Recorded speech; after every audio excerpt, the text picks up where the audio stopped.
Great. Hello. Welcome to the Future Podcast. Hey, team. Great to have you joining us today. I know it's been a little while. Yeah. A week or two. We've been busy. We're busy. I grew a beard since the last podcast. Looks good. Thanks if you're watching. Looking 10 to 20% more manly. Yeah, that's the point. And yeah, been busy getting sleep, Luke. We've been busy not sleeping, Nah. haven't we? Yeah, so we both had kids in the last couple of months. Yeah, well, our wives did most of the work. Yeah, we were supporting, cheering them on. Yeah, that's right. No, they did a really good job. So Yeah, congratulations on your baby, man. thank you. Yeah, you too. Baby boy. Yeah, amazing. So it's so good. Our second child, and he's just a little legend. It's been great. So blessed, and yeah. How about you guys? Feeling all right? Yeah, feeling good, man. Baby girl. Nice. So our third child got a little baby girl. The hat trick. Her name is Kaylee, and she's awesome. Very So good. she's nocturnal, so she doesn't realize that humans sleep at nighttime. But besides that, no, she loves to sleep in the day. So not getting heaps of sleep. How about you guys? You getting a bit of sleep? Yeah, same boat. I mean, obviously, Kazue is working a bit harder than I am in the middle of the night, but For real. but no, he likes to party. Do you do as the well. bottles? Do you do the bottles? Sometimes my wife's just like that. Nah, she hands me the bottle. She's like, nah, yeah, you better do something. He gets the double. He's trying to put on weight. Yep. So he gets bulking both. up. Bit of everything. He's bulking up. He's the bodybuilder's dream, eating every 2 hours. Yep. Just all the time. He's gonna get huge. But nah, all good. Everyone healthy and very. Yeah, How tall do you think he's going to be, though? Don't know. He's got a really long reach. I Right. think he'll be a great UFC fighter. Right. Not that I want him to be Or a UFC basketball fighter. player, maybe. Or a Good defender. possibly. Rim Sweet. defender. I'm pretty unco, so Right. if that's anything to go by, his future's not bright. But So we always joke about how tall you are. You're 6'5". I don't know. Yeah. You're like 6'5"? that. I'm pretty sure you're About 6'5", right? Yeah, 193 centimeters. Sorry, Right. it's about 6'4", 6'5". So taller than Steph Curry, not as tall as think I'm- LeBron. I am the same height as Stephen Curry. Really? The exact same height. Really? And because he just looks so small, He does, yeah. but he's still like decently tall. Okay, cool. But those guys are monsters. Anyway. Yeah, so there you go. So we had kids, Yeah. loving life, blessed, Being good. thankful, Very thankful. getting ready to go to Australia. Oh man, getting so excited. Pumped, almost there, Ready. almost ready to go. So It's ready. I'm just following all Can't these Instagram pages, just random stuff of Brisbane. Just like getting the dream on. Queensland beaches. Oh, I'm pumped. So we'll be seeing you guys soon, very soon. and Yeah, I'm can't really wait. looking forward This to whole digital launch has been super fun. It's been cool, a cool way to process everything. And, Yeah. and just think through everything. Really enjoyed it. Yeah, it's been awesome. And really grateful for all the people watching. It's been cool. A lot of people in Brisbane, but also all over the show. Yeah, so we have a really great team in Brisbane who are already doing outreach, is already meeting up with people, already doing even without us. We're just so blessed encouraged by their heart for new people, their heart for others. So, and I just can't wait to get on with the team and start making it happen. Depending when this goes up, but we have meetups happening. So we'll This send month? out details. Yeah. So Yeah. you can sign up in Brisbane. Yep. A lot of park hangouts at the moment. So we'd love to have you there. So I'll send out details for that, and you can join one of the hangouts for sure. Can't wait. So today we're going to talk about loving next generation. It's a big theme for us. Come on. Yeah, come on. So let's start there. Why is it so important for the future and the future of the church to love the next generation? It's important because, no matter what, the next generation are going to lead at some point. Yeah. And it's either going to be that they're really prepared and ready to lead because they've had opportunity to lead, or we hand them the church. At some point we will have to. Yes. And they just won't be ready, Right. or they'll drop the ball, or maybe they'll just do even worse than dropping the balls. They'll just do nothing, because they just don't have any vision and, haven't had any chance to learn to love the ministry by doing ministry. So it's going to happen one way or another. So we just want to hand them a hot ball rather not than a the lead good old weight. hospital pass. Exactly. Yeah, no, I think that's exciting. I mean, that is the future, and I think we need to keep pushing down, and that is a discipline as well to keep giving people Pushing opportunity. them down, Just keeping them down, just keeping pushing them down. That's it. like Pushing yeah. leadership down. like Yeah. Sorry, like No, I know going, what you're saying. reaching down and pulling up is probably a better picture. Yeah. Definitely. So let's talk a bit about empowering young people. Mm. Come on, young people. Yeah, any young people? Love you. Young people You're amazing. listening, hopefully. Time for you to lead. Yeah, no, I love that. And so, yeah, let's talk about that. How can we make a platform or a church, an environment, just the best place for young people to flourish and be empowered? Dude, I don't know about you, but like when I first came to church as a young person, I did not look like a superstar. I was like Right. full cowboy gear, cowboy hat. You know, Oh. like I was a country kid. Definitely people saw potential in me before I saw it in myself. Was that Right. similar to you? Oh, 100%. 100%. Yep. Yeah, having leaders reach out and spend time with just a young kid was just, life-changing. And never mind giving opportunity. But yeah, I think, like what you said, that first step is probably somebody further along on the journey than you believing in you. Right. And like it gives you a little sight, you know what, I can do something Right. bigger than what I thought. It just expands your thinking. Yep. And how quickly we can forget like what we were like and what people Right. did for us that helped us and I feel like the older that I get, the higher my bar gets of like what is a leader. Right. But as a young person, I was so glad that other people didn't put that on me. They just said, no, you've got a great heart. You're keen. We'll give you a go and we'll coach you along the way. So I was part of a great church, New Hope Church in Toowoomba, where the youth ministry was just this place where we were really giving young people a chance to lead and grow, and had great pastors who gave us feedback and really helped us out. And I guess we're just trying to create that at scale in Brisbane, where we have an environment where young people feel like, you know, this is the kind of place where you can try and you can fail and you can, you know, there's people around you who will help you and believe in you, speak life into you, give you feedback, call you up to a higher standard, you know, like call you up into vision. Yeah, there's so much there. Yeah. So I guess we want to create an environment where obviously, first of all, people can fail, and it's not going to be so discouraging that they never want to get up again. Right. And like make a place where it's okay to fail. And then what you said, like, but also being at the same time, like called up. So it's not just like, you're a failure, but also, no, you can do better. And there's still that like kind of a level of expectation. Yep. I don't know. How was that set for you when you were in that church? But that's really at the heart of discipleship or formation or training, isn't it? It's like this thing of, here's where we're at and it's okay. We love you where you're at. Like, you're an awesome person. We love you. And young people really need a lot of encouragement. And I feel like as a young person, I got a lot of encouragement, which helped me just tremendously, because, you know, we're really just, you know, trying to find out who you are. And I went to state school. I was really the only Christian at my school that I knew of, like people around me. And just had so much stuff happening around me that I went into a youth ministry where I was super encouraged. People were really encouraging me in my faith. The leaders were very committed to encouraging young people, speaking well into us over and over.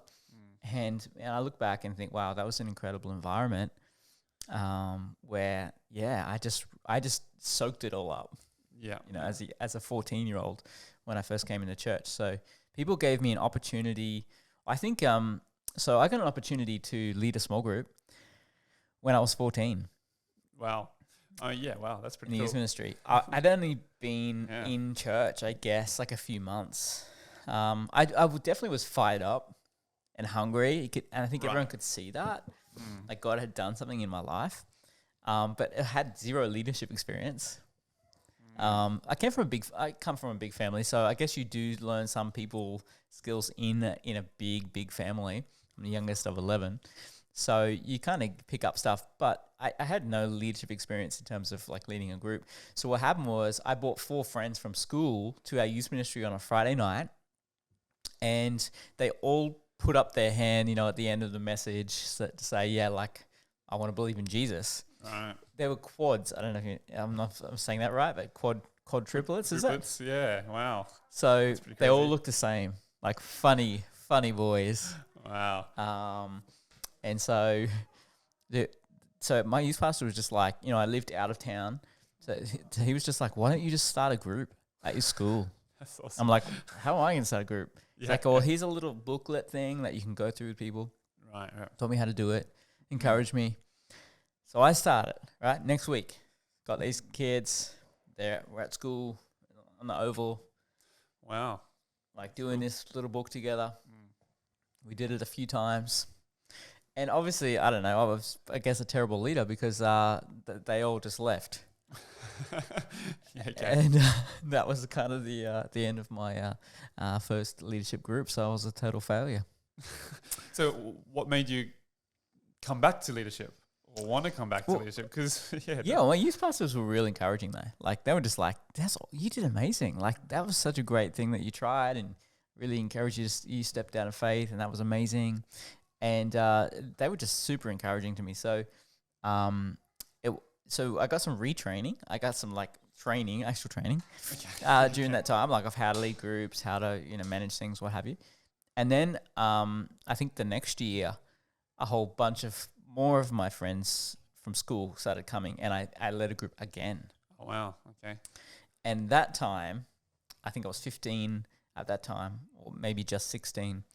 That time, the group just blew up and I had 30 friends from school in my small group every week within a few months. Wow. And it was just, it really blew up and I was able to, multiply that group and in a great environment on a Friday night. So that's kind of my journey. So I always love to encourage new leaders with this story because like my first time was a total flop, but everyone's still encouraging me. But that's probably important. You probably need that failure.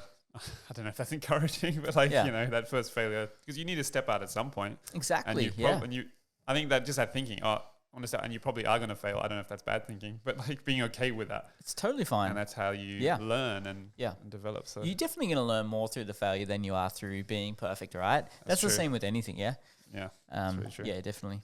Oh, no, that's a really encouraging story. And yeah, I mean, you pull so much out of that, but I think I love that you had an older leader that would just so into you. And I know for me, it was the same thing, like an older leader that just would encourage you. It was so powerful. And I think about our church where we're at now, we're starting with a group of like families pretty much. Yep. And it's like, okay, what can we do for the next generation to help empower them? Yep. And I think just being an encourager is so key, like believing in young people and saying we love you and we're for you and oh, come on, mate, get up again. You can do it. Have another go. Right. Not the end of the world. Right. Is such a powerful... That's what I love about the church, is that you have like this bunch of different generations in one place where you can get that kind of... That's really special to get that kind of encouragement from someone older. Definitely. Really powerful. Yeah. So we need to engage young people, talk to them about their dreams, their visions, what God's saying to them, and not just say, okay, well, we're going to baby, kids church for us has never been about babysitting. Right? It's about engaging young people, like speaking into them, talking to them about their dreams, stirring vision in their hearts to follow God and do something, live an adventure for God. Yeah. Youth ministry is not just like so parents can go on a date night on Friday night. No, it's youth ministry is about giving young people opportunity to rise, to know God, to encounter God, to dig deeper into their faith, to create an environment where we can rise together and dream together, dream about changing the world together. I mean, that was my experience. Yeah. That's why I came to Japan at 18. Right. Because I had a vision, I had a dream that was cultivated in a youth ministry, that was cultivated in a church that believed in young people. I love that. And just like watching out for, I guess, tall poppy syndrome. Right. Just like not cutting kids' feet off with these crazy dreams. Japan has the exact same saying. I guess it's everywhere. It's like the nail that sticks up. You hammer it down. Right. It's the same in lots of cultures, but just like not letting that be the status quo, but making church a place where people can dream and have a bit crazy dreams and like be encouraged.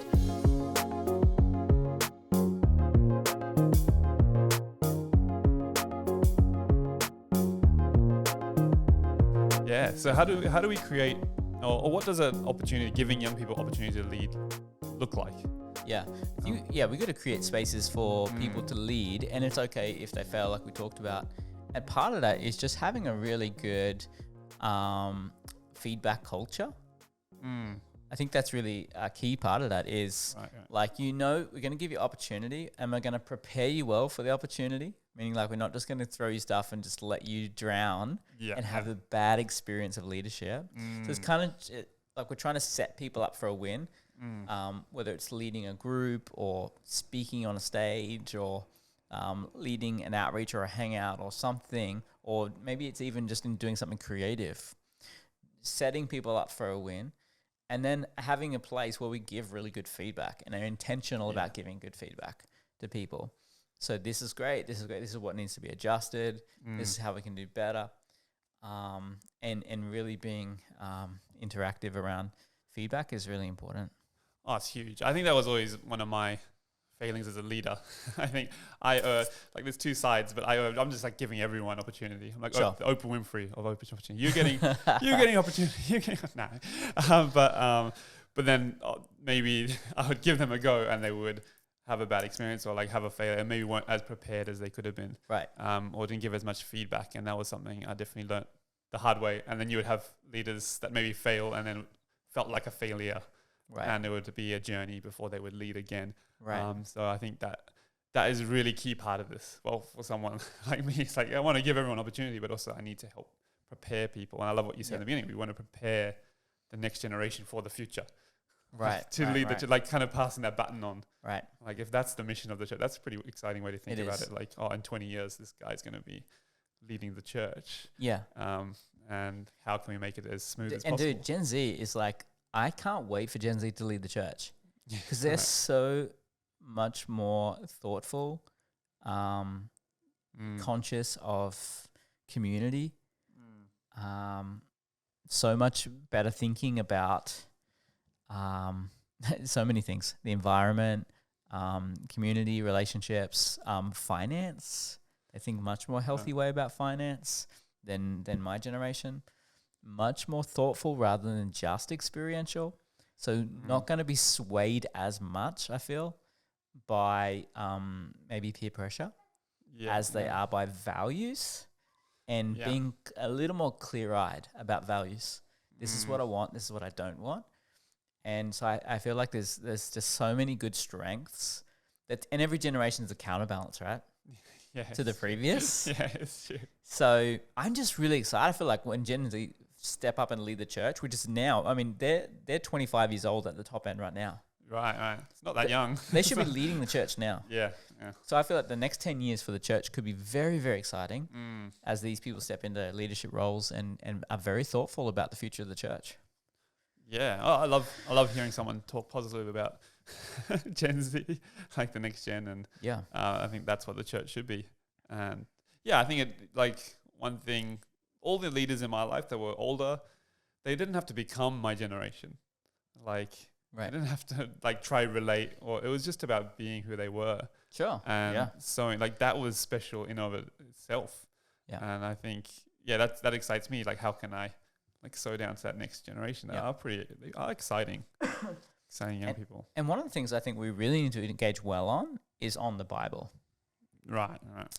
The next generation have really good questions about the Bible, about the cross, about eternity, about hell, really important questions. Right. And we're going to need to engage this stuff. Like, I think some times in the past we kind of avoided these subjects. Right. But I think instead of that, I think the next generation, instead of wanting to run away from that, they want to dig into it. They want to find an answer for these things that I say they're more thoughtful in that sense. They want the truth. They want answers. And I think that's exciting and challenging for leaders like us, like millennial leaders. We need to dig into our faith and really engage with the Bible. So I remember growing up, every week I had a leader who would go through the Bible with me. Yeah, wow. That's a big commitment. Yeah, it's true. Right? He was in his 20s, mid-20s, I guess, into late 20s. I was 14, 15, 16, with a group of people, a small group, that would go through the Bible with us and talk to us individually about what God was saying to us through what they would ask us to just circle stuff we didn't understand, bring it, talk about it, but really not afraid to engage the Bible. And I would bring really weird questions, that's all part of that process. But I loved that they engaged me and didn't run away from it. Yeah, it's great. I love that atmosphere of like you can ask anything. Yes. And a great leader, even if they don't know the answer, be like, I'll get back to you next week. Yep. Like that's a good question. You know what, I've thought about that actually, and I should probably know figure out the answer. But I guess that's also why you talk about how we want to create content on the app. Yes. Where it's like we can have these different little kind of courses where people can go, okay, this is a topic I want to learn about. And like you're starting with the Old Testament. Yep. How to read, like that's such an important topic. How to read the Bible. It's such an important topic. But it's like, okay, I can do a little bit of a deep dive on my way to work. Yep. Over the next couple of weeks. Because I think people get to roadblocks in the Bible. Sure. Like they're reading, it's going great. And then they'll get to a roadblock. And sometimes people just stop there. And they don't go further, and they miss out on all of this blessing of what the Bible is because of a roadblock that actually could have been a simple answer. Yeah. But they didn't ask the question or didn't dig into it. So I think as leaders, we've got to really create an environment where it's okay to ask questions. It's okay to dig into stuff rather than you just got to believe what we tell you to believe. Yeah. Yeah. And there's some really amazing answers out there. There is, to some difficult questions. And I've had that feeling where it's like, I can't see how this is going to work out. Yeah. God. And then like you read a book on it or you ask someone and you're like, whoa, God's got this. Like he's got amazing answers to some really tough questions. Definitely. I love that. I love that. And about back to community together. That's how we're going to grow. That's how we're going to sow into people is through community. And definitely their leadership style is more community based. Rather than, it's very much opposite to Man of God syndrome. Right. It's like, no, we're not interested in that. We're more interested in being more collaborative, working together, not so concerned with who gets the credit or whose name's on the door, but it's really about, let's do this together. And I guess it's more practical in a sense. Like, let's just get it done. Let's enjoy what we're doing and get the outcome rather than maybe some ulterior motives. Sure. And it is more practical because together you can build something way better than just by yourself. Exactly. Yeah. And definitely. so it does make a lot of sense. Yeah. So I guess like historically we've had some, there's always this thing of like, giving the next generation something that's healthy is really important. Right. And one of the questions I've often thought about, which I heard from our pastor early days, and I've often thought about is what we are doing, what the church is doing, asking yourself and putting this filter or this funnel of this question of, is this a good example for the next generation? And I think that is a great filter for everything that we're doing in church.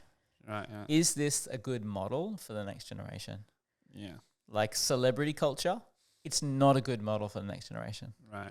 Celebrity pastor culture is not a good example for them. So we're just not going to do that.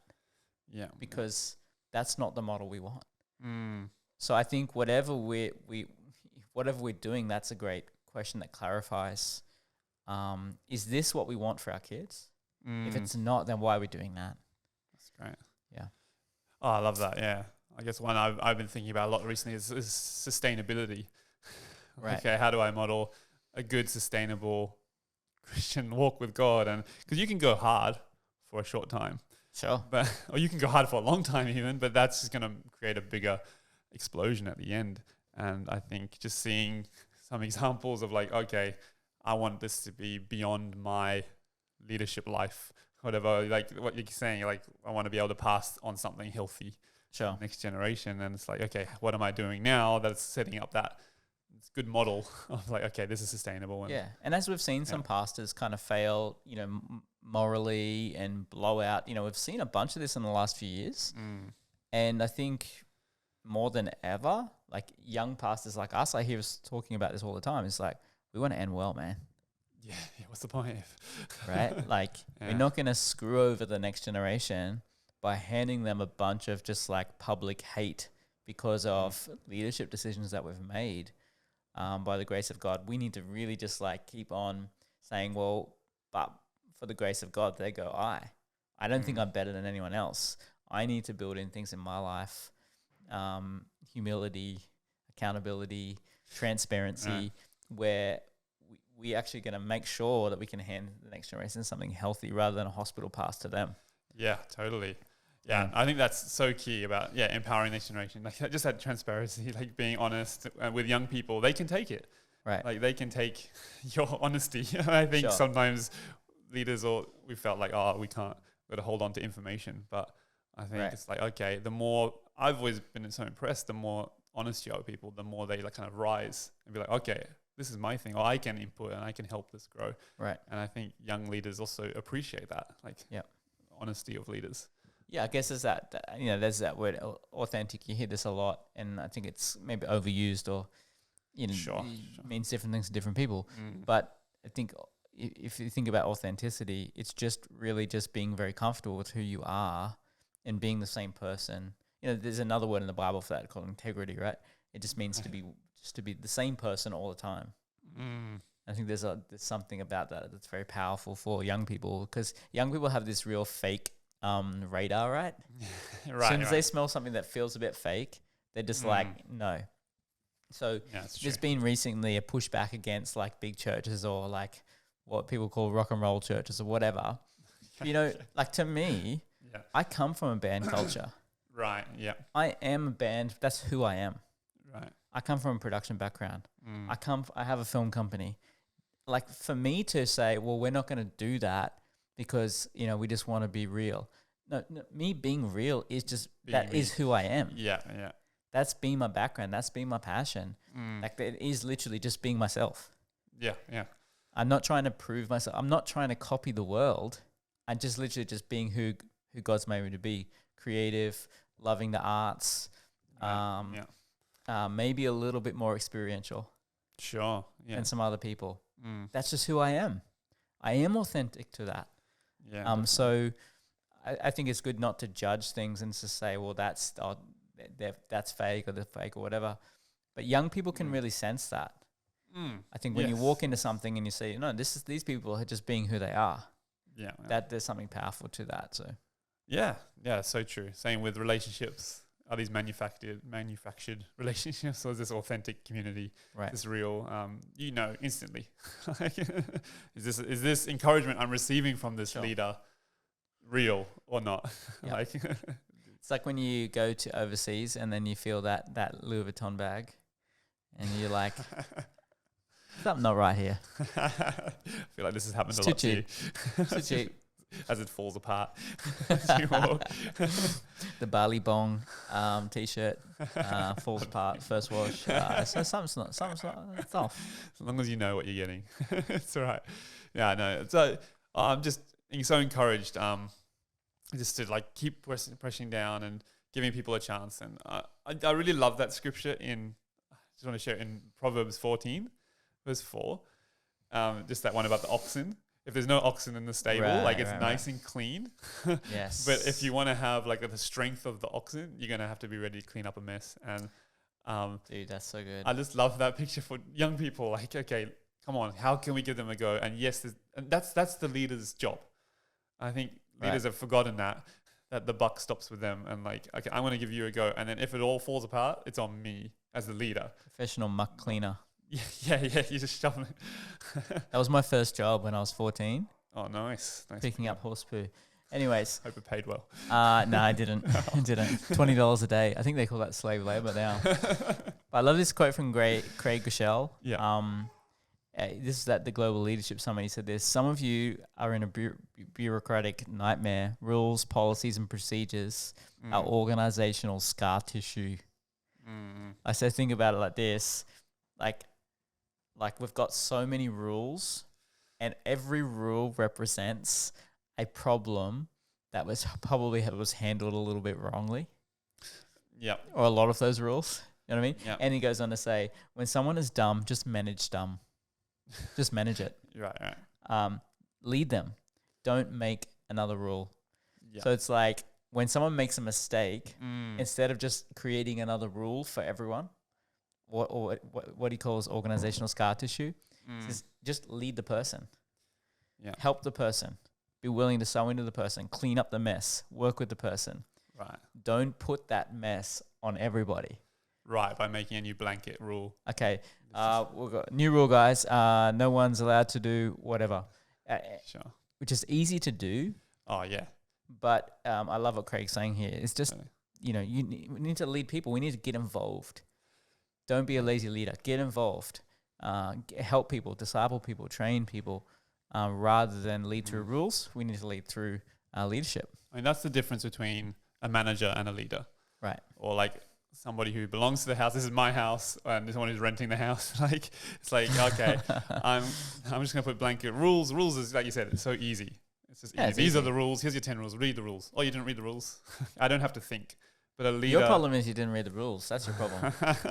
No, my problem is I'm a human, and like we actually need help. We actually need people to walk through process. Yes. This is part of raising up young people. I think rules don't help people grow. Right. Rules just like help keep the house clean. Right. Which is really nice. But leadership, walking people through. Of course, we need some rules. Like probably being extreme, you need some rules. Sure. You need some basic things, of course, to keep things safe. I totally get that. Don't put your hand on the stove. That could be a good rule. Sure. It makes sense. Yeah. But I think it's like an ever increasing, every time we have a problem, we just add a rule. It may seem clean, but there's not a lot of progress happening. That's it. There's not innovation. There's no creativity. There's no next generation, rising and trying things and failing. And the kingdom of God, it is going to be a little messy. So I guess the question is what I'm comfortable with that. Yeah, what do we want?